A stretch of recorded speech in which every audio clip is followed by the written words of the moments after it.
Dear students, this is a small demo for your digital system design lab. Normally the hardware experiments we do using a digital IC trainer, but this current semester as we cannot do it in a laboratory, so one experiment of verification of logic gates, a single IC, how to verify it, I'll give you a demo, and further we'll continue with the SPICE tools. Okay. So what you can see on the screen is called as your digital IC trainer. So as you can see to it, it has a breadboard. Hope you all know what is a breadboard. So breadboard is on which you can insert all the passive and active components and then check whether it's working properly as per our design. So that is the purpose of your breadboard. So in this place you can connect all the components. The upper horizontal line is meant for your supply voltage and the bottom horizontal lines indicate your ground. So all the components which you want to insert, you insert in this portions and then you connect accordingly. Fine. So digital IC trainer has a breadboard and then here you can find switches. Okay. So these are the input pins. Through this switch I can give my input to my design, and you have some LEDs here. So based on the output, if the output is 1, the LED will glow. If it is 0, the LED may not glow. And then you can see here you have two knobs here. So one is meant for your DC supply voltage of 5 volt and then other one is for your ground. So why these two is, all the logic gates, whatever you want to verify, it is available as your IC. It is available as your IC. So this is how all the logic gates, if you want to verify your NAND gate, NOR gate or OR gate, whatever it may be, you have to, the component comes as your IC. IC stands for integrated circuits. These internal circuit will be present inside your IC and it has various pins into it. How to use this IC? For that you should have a data sheet. So you can find that like this data sheet will be available for any IC you buy. Any of the IC, not only the logic gate IC, any adder IC or any sensor IC if you buy also, it will have a data sheet. The data sheet will give you the information of how many pin IC is that and each pin is meant for what. The IC which I shown above is your 7408 2 input AND gate. This is not clear actually. If you could see on the top of the IC, it will be written, the number will be written 7408. Okay. So this 7408 data sheet is shown here. So you can find it's a 14 pin IC. It starts from 1, goes till 7 and then you have your 14. The 7th pin is meant for ground and 14th pin is your supply voltage VCC. And you all know that this is the logic diagram of an AND gate. It has two inputs. So through the pin 1 and pin 2 I can give the input. To pin 3 I take my output. Likewise a single IC is having how many logic gates? It is having 4 AND gates within its single IC. So now I'll show you how to give input to this AND gate and verify the truth table of this IC. Show you how to verify a truth table of a 2 input AND gate. As I've told already, the IC pin number is 7408. So now I have taken the 7408 IC. So how to insert it into the breadboard? You should know one point. You should know from which pin the pin number 1 starts. For that you can see there is a small curve in this side of your IC. That side will remain flat. Okay, so whichever side will have curve on it. So from that bottom to that you have to start with IC pin number 1. Okay, so this is 1 and then start 2, 3, 4, 5, 6, 7 and then at the top you have 8, 9, 10, 11, 12, 13, 14. Fine. So this is how I'm taking and I'm inserting it into the breadboard. Okay, so now it is the IC is inserted into the breadboard. So now you can take your data sheet. As I've shown the data sheet 7408. So 7th pin is your ground and 14th pin has to be connected to your supply voltage. So before that there is a card, power card. So power card from the trainer kit I have connected to the supply. You would have to switch on your main so that you can check whether it is on. Now it is working. So I'll switch it off. Now I'll give the connections. So you take 2 wires. So what is this? It is the ground 7th pin. To this 7th pin, this is my 7th pin. How do you say it is 7? So I start from 1 here. So 1, 2, 3, 4, 5, 6, 7.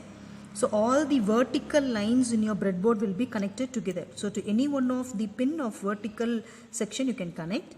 And the other side you have to connect it to ground. So you remove the knob and then you can connect it to the ground. So this wire is not proper.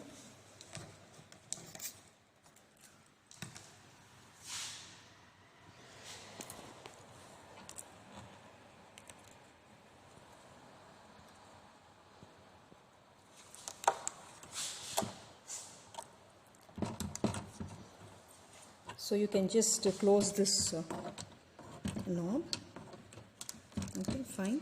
So this I have to give it to the pin number 7. Okay, fine. So likewise, what is the next thing I have to do? To the 14th pin, I have to give the supply voltage, because this IC is made up of various electronic components inside. To make this IC operate, I have to give some power supply. Okay, so I have to give 5 volt, and then it should also be grounded. Only I give a power supply, then after that I have to give some input and check my output. Fine. So sure. Yes. So now we have inserted the 2 input and IC into the breadboard. I have connected the 7th pin, okay, so to the ground. So as we have seen in the data sheet, you can find the 7th pin where it is inserted. Any pin vertical in that, to any of this you can insert this knob, and here it's connected to the ground. Likewise, I have taken supply voltage DCC 5 volt and I have connected to the 14th pin. Okay, so to this IC I have given the supply voltage and ground. So now I have to give input. So AND gate will have 2 input, and 2 input AND gate will have 2 input and 1 output. So as you can see in the data sheet, the input can be given from to pin number 1 and pin number 2. 3 you can take your output. Likewise, you can also give the input to 4th pin, 5th pin, and you can take the output from the 6th pin. Likewise, 9 and 10 are your input, 8 is your output. 12 and 13 are your input, 11 is your output. Okay, so any one of the AND gate you can use it. And now I am going to use 1, 2 as input and 3 as my output. So what I have done, so to this, these are my input switches. So to that corresponding input switches, whatever the knob you have, I have inserted the wire and then I have screwed and tightened it. So this I have to give it to the pin number 1. So this is your pin number 1. Okay, so you have to insert here. Likewise, take the switch second. Okay, second switch. 1 second. It's coming out. So you have to unscrew it. Insert the wire into it. You have a small knob in that. Insert it and then screw this. That's it. Okay. So this is your thing. This is how you have to take, and you have to give it to the pin number 2. So 1 and 2 are your input to this IC. Okay. So I have given 2. So you have to take the output from the 3rd pin. So this I have already screwed. So these are your LEDs. So any one of the knob you can use it, and this output I have to give it to pin number 3. Okay, so this is your 1, 2 input, 3 is your output. So now it's ready. IC, I have given the supply voltage, ground, I have given the 2 inputs, 1 and 2 input, 3rd is going to my output. So now I have to verify the truth table. So you all know how a logic gate of your truth table works. AND gate. AND gate, only when both the inputs are high, output will be high. Any one of the input is high, also output will be 0. So now we'll check how it works. So I have these switches now. So now when both are low means both are 0. So when both are 0, the LED is not glowing. I make one switch input. So input is, this is 1, other one is 0. Still my output is not high. And I make 0, 1. So this is a combination of 0, 1. Still it is not glowing. But when I make both high, now can you see this LED is glowing. So what is the condition now? When both the inputs are high, my output is becoming high. So this is how I verify the truth table of a single IC. This experiment is verification of logic gates. So a single logic gate, I have taken 7408. That is a 2 input AND IC. I have inserted, given the supply voltage, ground, given the inputs, and then check the outputs by varying the different combinations of my inputs. Likewise, you can verify other logic gates like OR, NAND, NOR, XOR, XNOR, and further experiment. Suppose you want to do an adder, these logic gates only we will take, these ICs we will take, and then we will connect between these ICs, give the input, and then verify the output. This is how all the hardware experiments will work on, because we cannot use this trainer kit. Once you have this idea, the same setup we will do it in the SPICE 2. Thank you.